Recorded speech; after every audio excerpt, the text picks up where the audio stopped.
There's one major problem with following salon influencers, and if you don't know, it could cost you thousands, if not millions of dollars. And on today's show, we're going to talk about that problem and make sure you can fix it. Let's do it. Salon owners are some of the most amazing people on planet Earth. The only problem is sometimes their hearts are so big and they give so much of themselves to their staff and guests that it creates unintended consequences. Our goal is to change the industry by elevating the way the rest of the world sees salons, spas, and barbershops and give it the credibility that it truly deserves.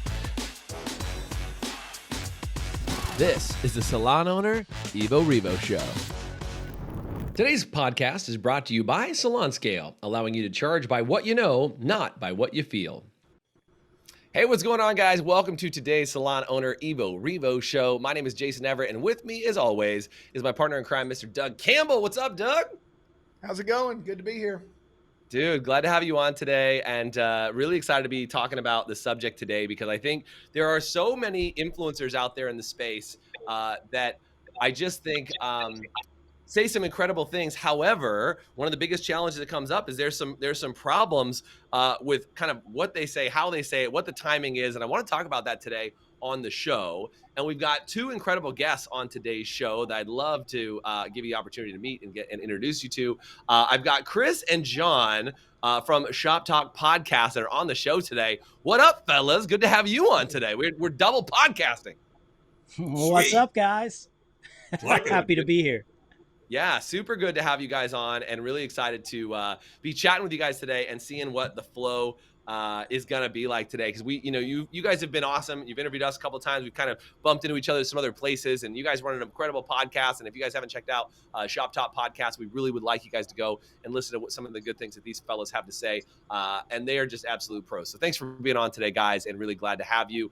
We're talking about this subject of influencers today.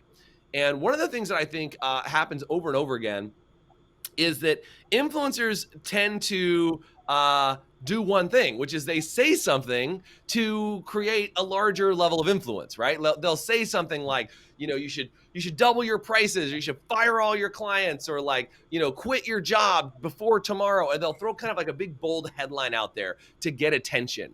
And while I think that is a really good thing for them, because it gets them a lot of followers and it can attract a lot of opportunity for them, it doesn't necessarily create a good formula or recipe for other people to follow. And I think sometimes they struggle with that. What have been some of the things that you guys have experienced when it comes to kind of the headline or shock therapy, as it were, as it pertains to influencers?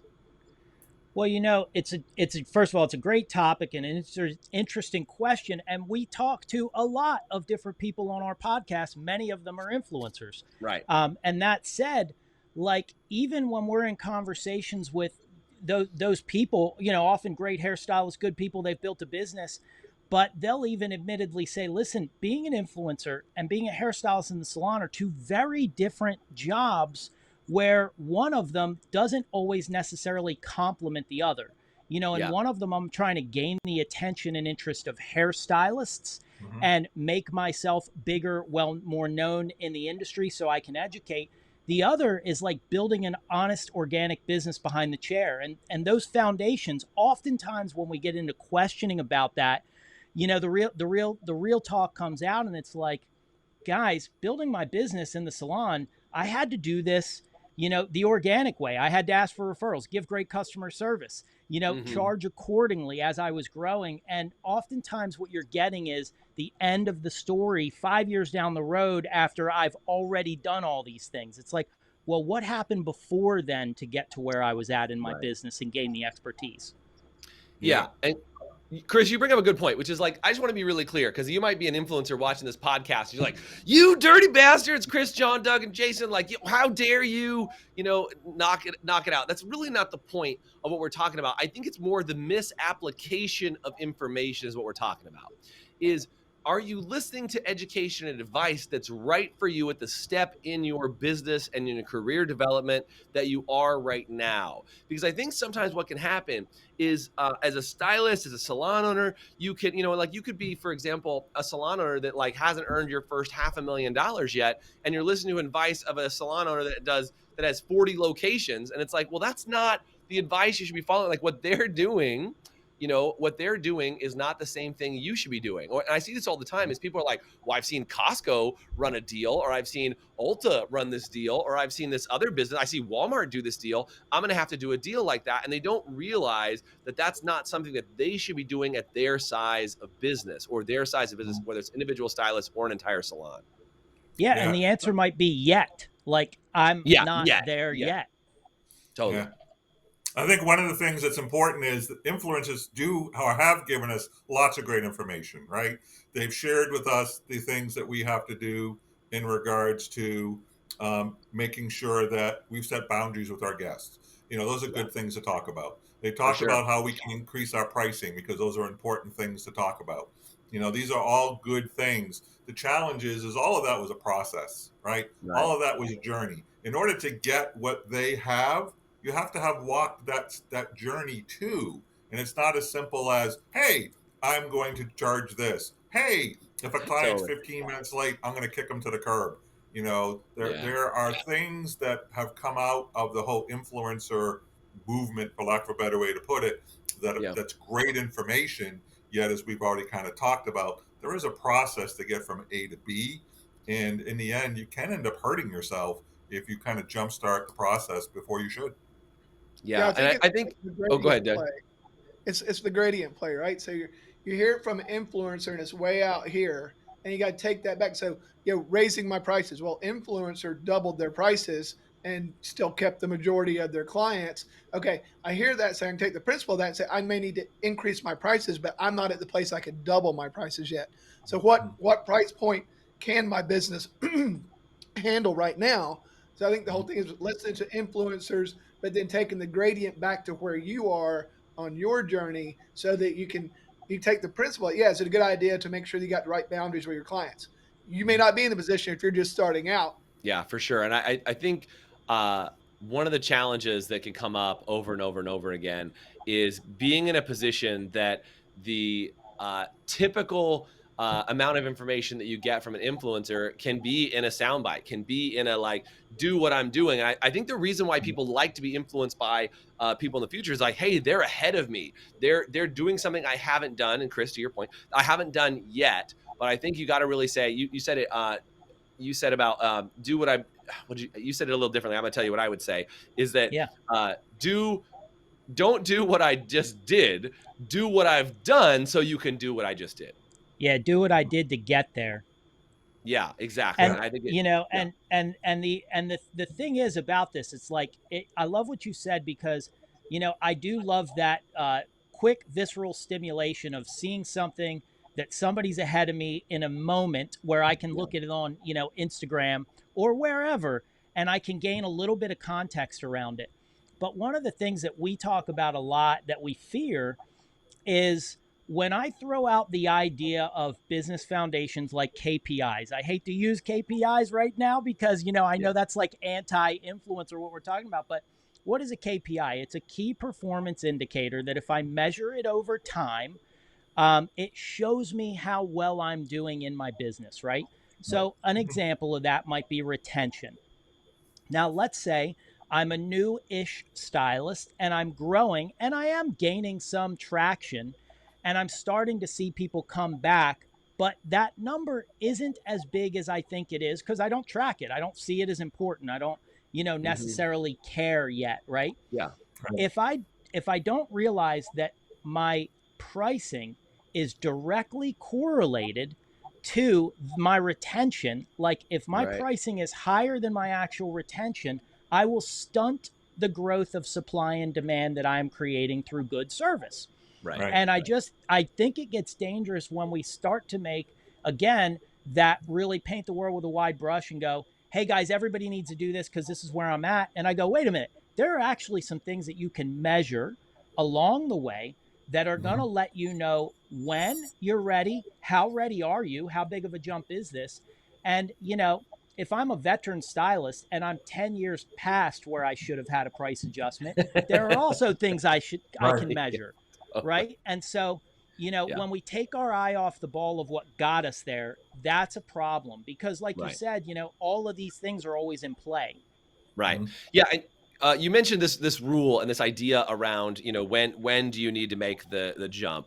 What I in our experience, what Doug and I typically teach is we have an 80% rule, and this comes from there's something called capacity utilization, and you talked about Mhm. KPIs for a second. Yep. Is there was this old rule that churches like mega churches followed, and it was once the church was filling up to about 80% of their capacity, people Mhm. would come to church and feel like the church is completely full. They couldn't find a seat and they would leave.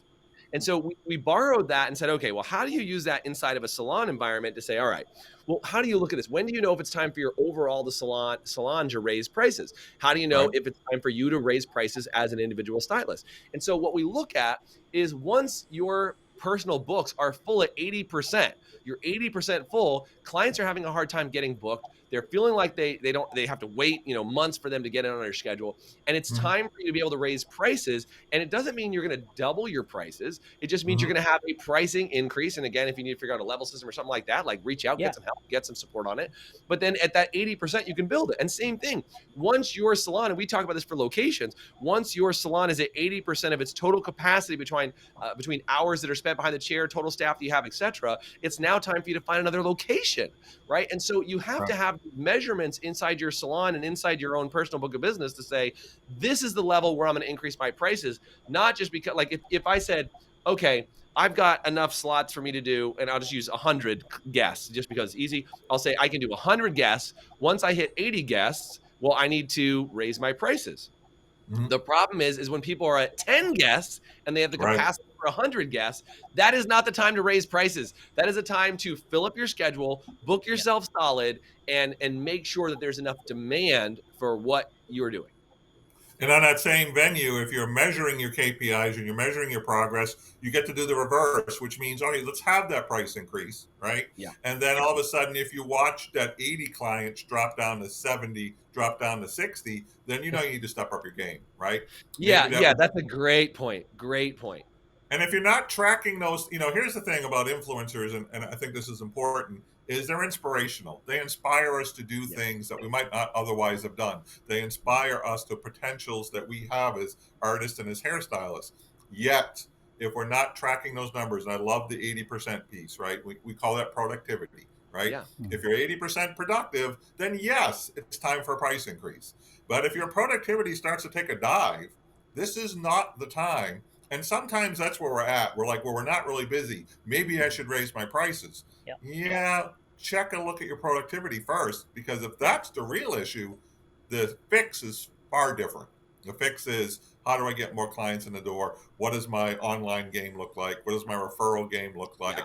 And heck, sometimes we have to look at ourselves and go, what's my service game look like? Is it I was gonna worth it? say, what's your consultation look like? Like, Like, what's your referrals? Like, how are those really working? Because if you're finding you're not getting referrals, it might be time for you to say, I might be relying on some old habits that are not mm, serving me mm, anymore, that are keeping mm, me from growing my book of business. Because I think sometimes what can happen, especially for stylists who've been around for a long time, is mm, they get very complacent. They get yeah. very like, well, I don't have to do that anymore. That's what I used to do when I had to grow my business. Mhm. I think to your point, if you start to see that drop or that reduction of income, you got to ask yourself, well, what do I need to do in order to change that or increase my productivity in those areas? Because if they're low, it should just be, if they're all indicators, right? It's like, Mhm. it's like getting diagnosed and finding out that you need more vitamin D. Like you got to add in the right ingredient at the right time. Yeah. Yeah. One I of the love that things I you think, Chris, did you want to say go, something? John. Go ahead. Go ahead. I think one of the things that we hear often is we need to charge what we're worth, and we need to charge what we're worth, and we so need to do that, because Yeah. for too long, I think Jay Williams was one that shared with us, or maybe it was you guys, I forgot who, that talked about the level of haircut pricing in the United States, and when they did the survey like 10 years ago, the average haircut price was $50 nationwide, and 10 years later, we do that same study, and the average haircut's $55. That's Yeah. terrible. We as an Yeah. industry do need to charge more. Yet, here's the other piece. if what you're charging and clients are not coming back, meaning your productivity is going down, your Yeah. retention's going down, Yeah, your the pre-book is in the customer is toilet. telling you something. What they're Yeah, telling you typically. is it's not worth it, Right. whatever it is. Whether So it's let's $30, $50, or $100 for a yeah. haircut, if your clients aren't coming back, they're saying to you, John, I like you, but it's not worth it. Yeah. So, John, I think that's a great point. I want to talk more about pricing in just a second. So I think that is a hot topic that I'd like to get into a little bit. We got to take a quick break. After this break, we'll come back. We'll talk about pricing. How do you know how to charge what you are worth and how to make sure that you preserve what you're worth, all after this short break. We'll be right back.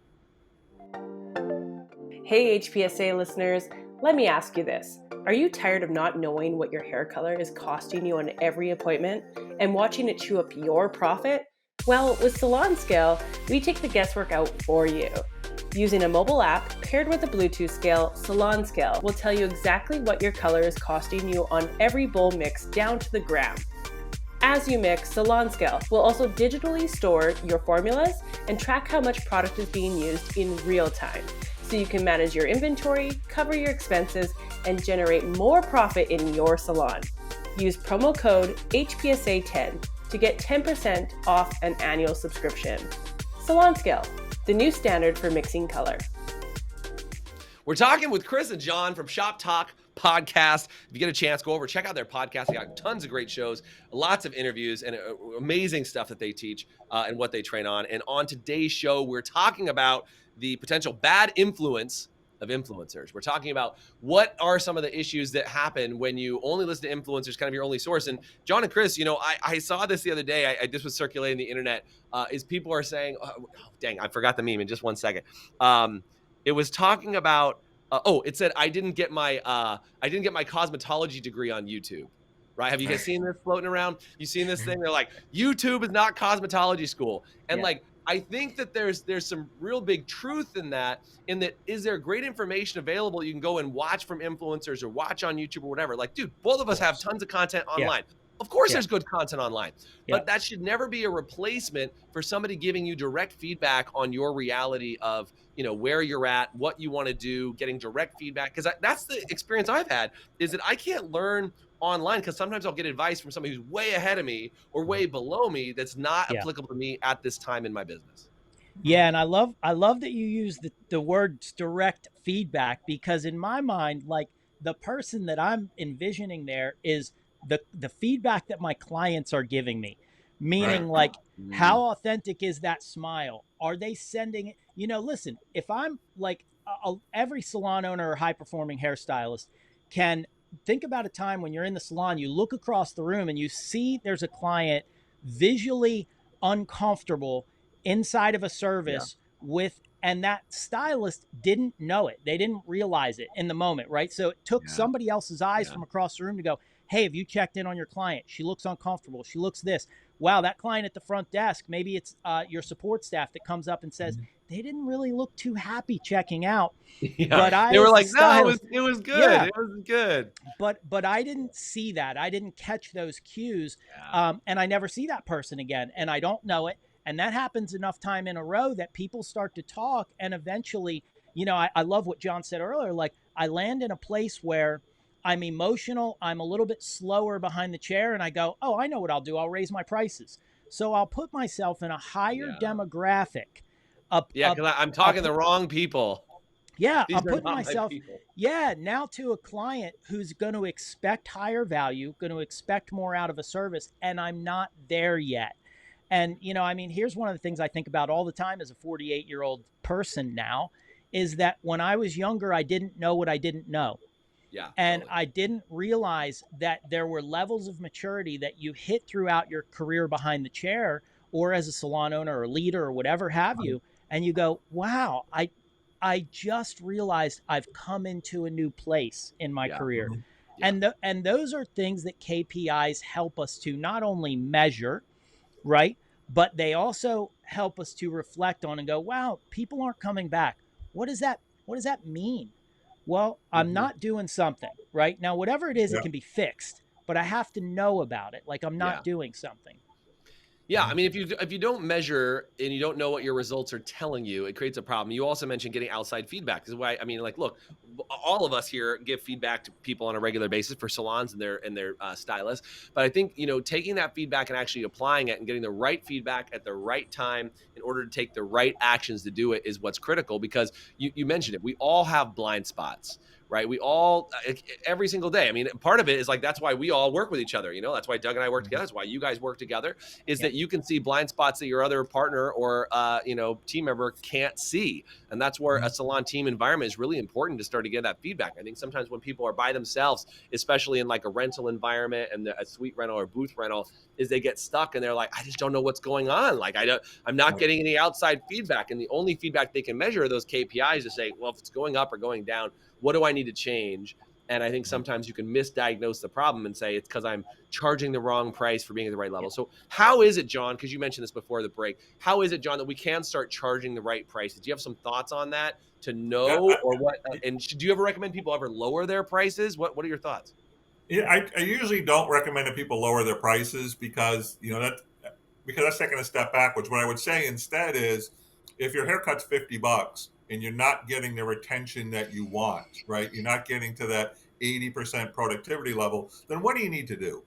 And when I ask stylists, because Chris and I coach, I'll ask a stylist. I'll say it's one of two things. It's either your people skills or your technical skills. Mm-hmm. And I'll ask 100 hairdressers. 99 of them will say, "Oh, it's my technical skills," or they'll say, "Oh, it's my people skills." They know it's not a mystery, right? It's a And great question. so the first thing I'm going to suggest is don't lower your pricing. Don't go backwards. But what I will say is now you've got to reach that expectation. If your haircut's is $75, what do you need to do to make it worth it? Do you need to, and here's the thing that I think we forget with this whole piece on influencers is we're stuck on the technical end, setting boundaries, setting prices, doubling everything. We forget probably the most important part, which is the relationship building. Yeah. Right. Yeah. People do business with people they like. Right. And if you're not working on the relationship building part of the experience between you and your customers, people will forgive you for not the best job. People will forgive you for being a little late if they like you. But if your thing is, I'm going to do your hair, and if you don't like the way I do it, well, you can go see somebody else. It's probably why your book is half empty, right? Yeah. We have a saying. It's like, look, and I think this is sometimes what can be misconstrued when listening to an influencer or just somebody who doesn't have the direct influence over you personally, right? Is that's why it's really important to get coaching from your salon owner or from a manager or somebody like that. Is that it's got to be good for the stylist and good for the client and good for the salon. Yeah. That's right. Right. And I think a lot of times people make decisions like, I'm going to raise my prices. Well, is that good for your clients? Is it good for the salon? Is it good for you as a stylist? Like, you're like, oh, well, it's good for me. Clearly, like, it's good for me because I'm going to make more money. Was it good for the salon? Don't know. Maybe it is, maybe it isn't, depending on the thing. Is it good for the guest? Well, it is good for the guest if it means that they get a better experience, to your point. Right. If they get if you've leveled up, then your prices can level up. Yeah. If you figured out how to add value. I mean, that's the thing. I know a lot of people being in this industry for a long time that a lot of people that charge ridiculous amounts of money for a haircut, $1,000, $2,000, like just, not your average haircut from Supercuts down the street. You know what I mean? And the reason why those people charge so much is because of the value that they add to the experience. And I'm not talking about, oh, they brought a hot towel. I'm talking about because they can provide some experience that no one else can. Maybe they fly into a city to cut your hair before you go to an award show or whatever it is, but they provide crazy value that the average stylist doesn't provide. That's why they can charge that much, not just because somebody said quadruple your prices. Guys, I want to pipe in for a second because I love what you just shared. And the thing about that is that's an intuitive experience that you develop. Either some people have it naturally. I always felt that I had a little bit of a gift of connecting with people immediately, but I also have developed it, like worked really hard to develop that. And the other part about that is I wanted to, just as you were talking, I came up with 3 measurables because I know that we're sort of talking pretty broad scale, but I want to give you 3 measurables. And, when John talks about growing your business, if we're talking to a salon owner, right, we talk about growing your business and growing sales, and that's just our language. There's a million different ways you can say that, right? When we talk about growing business, we're typically talking about clientele development. We want to expand the demand of clients in your area. Yeah. Now, if you're a singular person behind the chair, the way you measure that is retention. Now, retention's a tricky thing for a long time. People, and it's the way we like to measure it. People looked at, how many repeat guests are in my chair this month, and we say that's a good pointer. But the whole story is retention. How many am I keeping over time? Yeah. Because just because I saw 8 people last, or 8 people that I've seen before in my chair today, doesn't mean I'm retaining 80% of my guests. It just means I had 8 people that I retained. So anyway, we measure retention over time, and there's 2 different numbers that we look at. Number 1, what's your new retention? And number 2, what's your repeat retention? So your base retention, right? Repeat retention. Love it. So where we shoot for is 50-80. We say if I'm talking to a brand new person, I go, if you can learn to get every new person that sits in your chair to get 1 out of 2 of them to come back, you're at 50% retention, and we love that. We think you're smoking it at that point, right? 50% of new people that sit down in your chair come back. That's awesome. Number 2, 80% guest retention, and it goes back to your magical number of 80% full, right? So if I can keep 80% base and 50% new, that's going to point me in the right direction, right? Second is referrals. I have to make sure there's a percentage of my clientele that's coming in that's been sent by their friends. And then the third is reservations, that there's a portion of my book, a good fat portion. I like anywhere from 50 to 65%. If you're getting good at this, 80% is beautiful if you're a seasoned vet, of my reservations for next month, next year, already in play. If you get good at those 3 things, then you'll never have to worry about clientele development again. I don't care if you're a lawyer, doctor, dentist, it doesn't matter, hairstylist. Yeah. And Great with point. that, Chris, then you get to start the journey of what my price increases look like, because you have that support system underneath you that no matter how much you raise your prices, you're not going to lose that many clients. And what little clients you do lose, you're feeding with that 50% new client retention. That's right. Yep, that's right. And again, these are all formulas. And I want you guys to hear this. And again, hopefully from fellas like us that teach this stuff on a regular basis all the way around, all of us here, I hope you get this. This is a guideline to get you to. This isn't like tomorrow morning it should be like this. If you're not at those type of numbers, you don't even know how to track those type of numbers, reach out, get some support, talk to your salon manager, talk to the salon owner, get some coaching, get some advice, figure out like, hey, what are these numbers good? Are these numbers terrible? And the best thing you can do is like, look, if you, I'll take an analogy outside this. If you're overweight and you're trying to lose 20 pounds, don't worry about losing 20 pounds tomorrow. Lose a pound over the next week, right? And like work towards that as a goal, and don't beat yourself up when you don't get there right away, because if you've never done it before, you don't know how long it's going to take to achieve it. So this isn't a measurement of like in 2 weeks it should be at this number, and at 1 week this should be at this number. Just use the numbers as a goal post to be striving to achieve, to get to. That's the one last really point. Good news.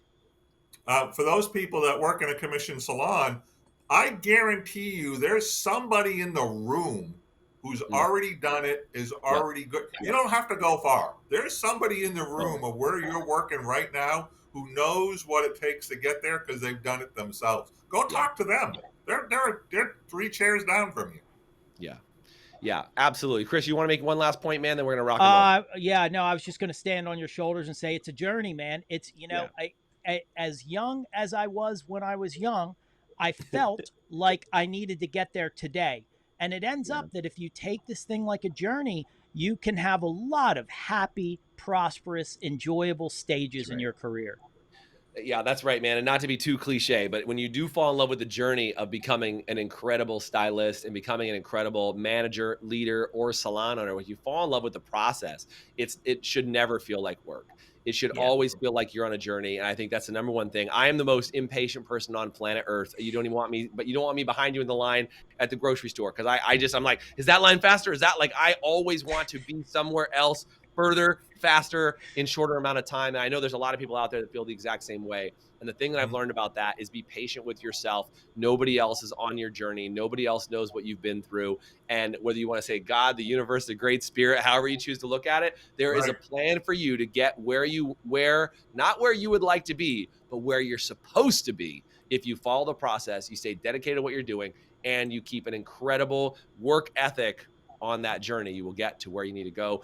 Just quick shout out to Doug. His internet dropped out, so that's why I don't get to sign off with Doug. He dropped out, but I think, fellas, we held the show down even without Doug on here. Thank you so much for chatting about what I think is the number one untalked about thing going on right there is the right advice at the wrong time will not help you, but the right advice at the right time will make you extremely successful. Fellas, thanks for being on today. Guys, check out Shop Talk Podcast with Chris and John. Thanks for being on, fellas. Really appreciate you guys today. Thank you. Thanks for listening to the Evo Revo podcast. Today's video is brought to you by Salon Scale, allowing you to charge by what you know, not by what you feel. Please subscribe, leave us a review, and you can always get more information, including show notes and the video episodes at evorevopodcast.com.